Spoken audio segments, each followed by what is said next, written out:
یہ واقعہ تاریخ کی معتبر کتابوں میں درج ہے اور بہت مشہور و معروف ہے۔ کہا جاتا ہے کہ ادھم نامی ایک درویش قلندر تھے جن کا کوئی مستقل ٹھکانہ نہیں تھا، وہ ہمیشہ سفر میں رہتے تھے۔ اسی طرح سفر کرتے کرتے وہ بلخ شہر پہنچے اور شہر کے باہر ایک جھونپڑی بنا کر اس میں رہنے لگے۔ ایک دن کسی ضرورت کے تحت وہ شہر گئے۔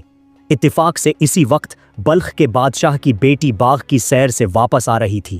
راستے میں شاندار انتظامات کیے گئے تھے۔ راستے کے دونوں طرف عورتیں اور بچے جمع تھے جو شہزادی کے استقبال کے لیے کھڑے تھے۔ ان کے ساتھ ادھم فقیر بھی ایک طرف ہو کر کھڑے ہو گئے۔ جب شہزادی کی پالکی ان کے برابر سے گزری تو تیز ہوا کی وجہ سے اچانک پالکی کا پردہ اٹھ گیا۔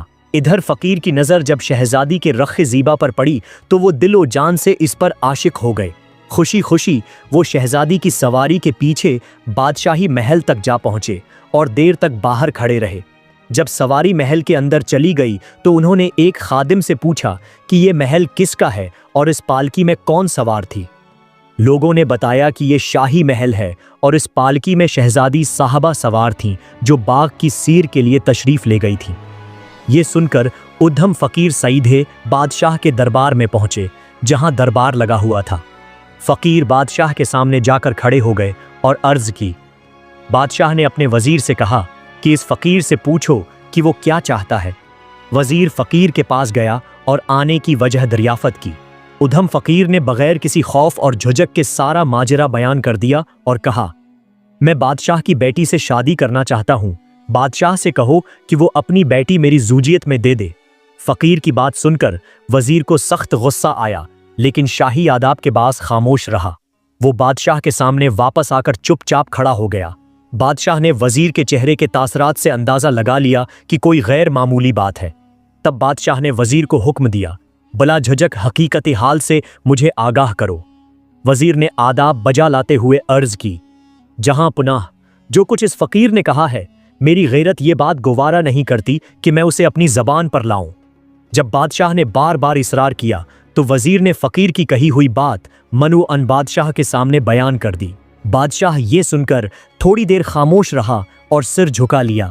پھر اس نے ادھم فقیر کو اپنے سامنے بلایا اور پاس بٹھا لیا۔ بادشاہ نے اس کا حسب و نسب دریافت کیا۔ جب اسے فقیر کی عالی نسبی کا علم ہوا تو اس نے کہا، اے درویش، جمع خاطر رکھو، تمہاری عالی نسبی کی وجہ سے مجھے تمہارے ساتھ اپنی بیٹی کا رشتہ کرنے میں کوئی اعتراض نہیں، لیکن تھوڑا صبر کرو۔ میں پہلے شہزادی کی والدہ اور خود شہزادی سے مشورہ کر کے تمہیں جواب دوں گا۔ ادھم فقیر بادشاہ کے اس جواب سے خوش ہو کر اپنی جھونپڑی میں واپس آ گئے۔ ادھم فقیر نے 3-4 دن انتظار کیا اور پھر بادشاہ بلخ کے دربار میں حاضر ہوئے۔ سلام کرنے کے بعد وہ بیٹھ گئے۔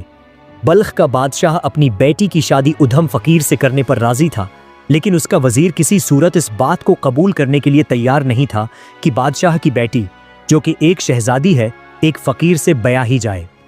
بادشاہ نے وزیر کو بہت سمجھانے کی کوشش کی، لیکن جب وزیر اس بات پر متفق نہیں ہوا تو بادشاہ نے کہا، میں نے اس فقیر سے وعدہ کر لیا ہے، اب اس کے خلاف کیسے جا سکتا ہوں اور کیسے انکار کروں؟ مجھے اس صورتحال پر بہت ندامت محسوس ہوتی ہے۔ وزیر نے جواب دیا، جہاں پناہ، یہ معاملہ آپ مجھ پر چھوڑ دیں، آپ خود کچھ نہ کہیں، باقی سب میں دیکھ لوں گا۔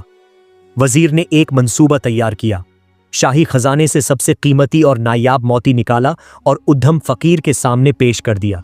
پھر وزیر نے کہا، اگر تمہیں بادشاہ کی بیٹی سے شادی کرنی ہے تو اس کی ایک شرط ہے۔ شرط یہ ہے کہ اس طرح کا ایک اور موتی لا کر دو تاکہ یہ جوڑا بن سکے اور شہزادی کے گوشوارے تیار کیے جا سکیں۔ ادھم فقیر نے وزیر کی یہ بات سنی اور کہا، اچھا، یہی چاہیے؟ وزیر نے کہا، ہاں بالکل، ایسا ہی ایک اور موتی چاہیے۔ ادھم فقیر نے وزیر سے پکا وعدہ لیا اور وہاں سے روانہ ہو گئے۔ فقیر کو معلوم تھا کہ اس طرح کے نایاب موتی دریا سے نکالے جاتے ہیں، لہٰذا وہ دریا کے کنارے پہنچ گئے۔ دریا کے کنارے پہنچ کر ادھم فقیر دریا کا پانی باہر نکالنے لگے۔ کھانا، پینا، سونا سب کچھ بھول گئے اور صبح و شام اسی کام میں مشغول رہے، یہاں تک کہ اللہ کے حکم سے حضرت خضر علیہ السلام وہاں تشریف لائے اور درویش سے پوچھا، اے درویش، اللہ تعالیٰ نے تیری محنت کو قبول فرما لیا، اب ہاتھ روک لے، مجھے اللہ نے تیرے پاس بھیجا ہے تاکہ تیری مراد پوری کروں، بتا تو کیا چاہتا ہے؟ उधम फकीर ये सुनकर बहुत खुश हुए। हजरत खुज़र अलैहिस्सलाम को सलाम पेश किया और अर्ज की, ऐ नबी खुदा, आपने मुझे मेहनत से क्यों रोका? चंद लम्हे भी अगर ज़ाये हो गए तो मुझे अपनी नाकामी का खदशा है। हजरत खुज़र अलैहिस्सलाम ने फरमाया, ऐ दरवीश, अगर तुम 1000 साल तक भी दरिया से पानी निकालते रहो तो ये दरिया खशक नहीं होगा। बेहतर ये है कि तुम अपनी ख्वाहिश बयान करो ताकि अल्लाह अज़्वजल इसे आसान फरमाए। उधम फ़कीर ने अपनी पूरी दास्तान हज़रत खुज़र अलैहिस्सलाम के सामने बयान कर दी। हज़रत खुज़र अलैहिस्सलाम ने फरमाया, यहाँ सुकून से बैठ जाओ, अल्लाह के हुक्म से तुम्हारे सामने इतने ज़्यादा मोती ढेर कर दूंगा कि तुम उन्हें ले जाने के काबिल भी नहीं रहोगे। उधम फ़कीर खामोश होकर बैठ गए। फिर हज़रत खिज़र अलैहिस्सलाम गायब हो गए। इसी वक्त दरिया में तलातुम पैदा हुआ, लहरें बुलंद होने लगें और दरिया उभरने लगा। बेशुमार मोती और सीपियां दरिया के किनारे जमा हो गईं। फिर गैब से एक आवाज़ आई, ए दरवीश, जितने मोती लेना चाहते हो यहां से ले लो। उधम फ़कीर ने सजदा शुक्र अदा किया और दौड़कर सीपियों से मोती निकालने लगे।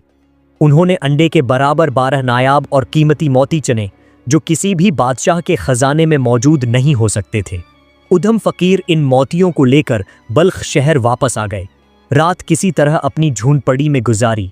सुबह होते ही नमाज और वज़ाइफ से फारिग होकर बादशाह के दरबार में हाजिर हो गए। उन्होंने वो 12 मोती बादशाह के सामने रख दिए और कहा, आपने मुझसे सिर्फ एक मोती की फरमाइश की थी, लेकिन अल्लाह ने मुझे इतने ज़्यादा मोती अता किए कि अगर आप उन्हें देखें तो आपकी आंखें खैरा हो जाएं। आधी रात का सुनाटा हर सो छाया हुआ था, लेकिन उसकी बेकरारी में लम्हा बह लम्हा इजाफा हो रहा था। बेचैनी हद से बढ़ी तो वो बेलचा थामे मकबरे की तरफ रवाना हो गया। पहरेदारों की नज़रों से बचते हुए दब्बे कदमों खीमों के दरमियान से गुजरता हुआ वो अपनी महबूबा की कब्र तक पहुंचा। धड़कते दिल के साथ उसने जल्दी जल्दी कब्र खोदी और जब वो नर्म मिट्टी हटाता गया तो शहजादी का बेजान जिस्म सामने आ गया। तड़पते दिल, कानिपते हाथों के साथ उसने लाश को निकाला, कब्र को दोबारा पहले जैसा दुरुस्त किया और शहजादी के जसद को अपने कंधे पर डालकर अपनी झोंपड़ी की तरफ रवाना हो गया। झोंपड़ी में पहुंचकर उसने शहजादी के बेजान जिस्म को दीवार से लगाकर बैठा दिया और खुद उसके सामने बैठकर टकटकी बांधकर उसे देखने लगा। चांदनी रात की मध्यम रोशनी में उसका चेहरा पहले से भी ज्यादा हुसैन लग रहा था, मगर इस हिस्न में जिंदगी की रमक न थी। वो अभी शहजादी के चेहरे को टिके जा रहा था कि अचानक बाहर कदमों की आहट सुनाई दी। वो घबरा गया, कहीं ये बादशाह के जासूस तो नहीं। ये सोचकर वो फौरन झूंपड़ी के तहखाने में जाकर छिप गया। कुछ देर बाद दरवाजा चरचराते हुए खुला और एक अजनबी अंदर दाखिल हुआ। वो एक बूढ़ा हकीम था जो बल्ख शहर से आया था, मगर रात ज्यादा होने की वजह से शहर के दरवाजे बंद हो चुके थे। ठिकाना न मिलने के सबब वो किसी पनाहगाह की तलाश में था। झोंपड़ी में रोशनी देखकर वो ये सोचकर अंदर आया कि शायद ये किसी दरवीश का आस्ताना हो, मगर अंदर दाखिल होते ही वो हैरत में डूब गया। दीवार के सहारे एक हुसीन और जमील दोशीज़ा बैठी थी, जिसकी खूबसूरती तिलस्माती मालूम हो रही थी, मगर उसके चेहरे पर जिंदगी के आसार न थे। हकीम ने तजब्जब के आलम में उसका तबी मायना किया। नब्ज चेक की तो उसे एहसास हुआ कि ये लड़की मुर्दा नहीं बल्कि सुबात के मर्ज में मुब्तला है, एक ऐसी बीमारी जिसमें इंसान मुर्दा मालूम होता है मगर दरहकीकत वो जिंदा होता है। हकीम ने फौरन अपने थैले से एक खास दवा निकाली, शहजादी के बाजों से थोड़ा सा खून निकाला और दवा लगा दी। कुछ ही लम्हों में शहजादी ने आंखें खोल दी। जैसे ही उसने होश में आकर अपने सामने एक अजनबी को देखा, वो घबरा गई और लरजती आवाज में बोली, मैं यहाँ कैसे आई हूँ? हकीम ने शफकत भरे लहजे में कहा, बेटी, मैं खुद नहीं जानता। मैं तो एक मुसाफिर हूँ, रात गुजारने के लिए पनाहगाह तलाश कर रहा था कि इस झोपड़ी में रोशनी देखकर आ गया। यहाँ कोई नहीं था, बस तुम्हें देखा, तुम्हारे मर्ज को पहचाना और अल्लाह के करम से तुम्हें शफा मिल गई। लेकिन अब तुम मुझे बताओ, तुम कौन हो, यहाँ कैसे आए और तुम्हारे साथ क्या वाकया पेश आया? इसी दौरान झोंपड़ी के एक कोने से आहट हुई। दरवीश कलंदर जो तहखाने में छिपे हुए थे बाहर निकल आए और हकीम पर नजर पड़ते ही उनके करीब जा बैठे। हकीम ने उनसे हकीकत हाल दरियाफत की, जिस पर दरवीश ने तमाम माजरा आगाज से अंजाम तक तफसील से बयान कर दिया। हकीम कुछ देर खामोशी से सब कुछ सुनता रहा, फिर मुस्कुराते हुए बोला, अल्लाह की मसलहतें निराली हैं, जो होता है बेहतर ही होता है। कुछ दिनों बाद दरवीश कलंदर और शहजादी को निकाह के मुकद्दस बंधन में बांध दिया गया। दोनों ने झोंपड़ी में रहना शुरू कर दिया और अल्लाह ने उन्हें एक खूबसूरत और सालेह बेटे से नवाजा, जिसका नाम इब्राहीम रखा गया। इब्राहीम बड़ा होने लगा और बचपन से ही ज़हानत व फतानत के जौहर दिखाने लगा। वालिदैन ने उसे एक मकतब में तालीम हासिल करने के लिए दाखिल करा दिया। एक दिन बल्ख के बादशाह का मकतब के करीब से गुजर हुआ। बादशाह का मामूल था कि जब वो किसी मकतब के करीब पहुंचता तो उसमें दाखिल होकर इसातिज़ा और तलबा से मुलाकात करता, उन्हें इनामात देता और बच्चों को खुश करने के लिए उनकी छुट्टी का ऐलान करता। जब इस दिन भी बादशाह ने छुट्टी का ऐलान किया और बच्चे खुशी खुशी बाहर निकलने लगे तो उसकी नज़र एक हुसीन और जमील लड़के पर पड़ी, इब्राहीम बिन उदहम। इसके चेहरे की मासूमियत और नूरानियत देखकर बादशाह जैसे मबहूत हो गया। वो बच्चे को गौर से देखता रहा, जैसे वो उसकी सूरत में किसी अपने का अक्स तलाश कर रहा हो। बादशाह ने मकतब के मुअल्लिम से दरियाफत किया, ये बच्चा किसका है? मुअल्लिम ने अदब से जवाब दिया, ये एक अजीम दरवीश कुलंदर का बेटा है, जो हर रोज खुद उसे यहाँ छोड़ने आते हैं और छुट्टी के वक्त वापस ले जाते हैं। बादशाह ने लम्हा भर के लिए सोचा, फिर धीमे लहजे में बोला, मैं इस बच्चे को अपने साथ ले जाना चाहता हूँ। जब दरवीश कुलंदर छुट्टी के वक्त अपने बेटे को लेने मकतब पहुंचे तो मुअल्लिम ने उन्हें दौर से देखते ही दौड़कर सारा माजरा सुनाया। दरवीश कुलंदर ने खबर सुनकर कोई इत्तराब जाहिर नहीं किया, बल्कि इत्मीनान से बादशाह के महल की तरफ रवाना हो गए। महल में पहुंचने पर इन्हें फौरन इज्जत व एहतराम के साथ बादशाह के हुजूर बैठाया गया। बादशाह ने बगूर उनका चेहरा देखा और फौरन पहचान लिया कि ये वही दरवीश हैं जिनके बारे में वो पहले सुन चुका था। दरवीश कुलंदर ने बगैर किसी तरद्दुद के कहा, बादशाह सलामत, मैं यहाँ सिर्फ अपने बेटे को लेने आया हूँ।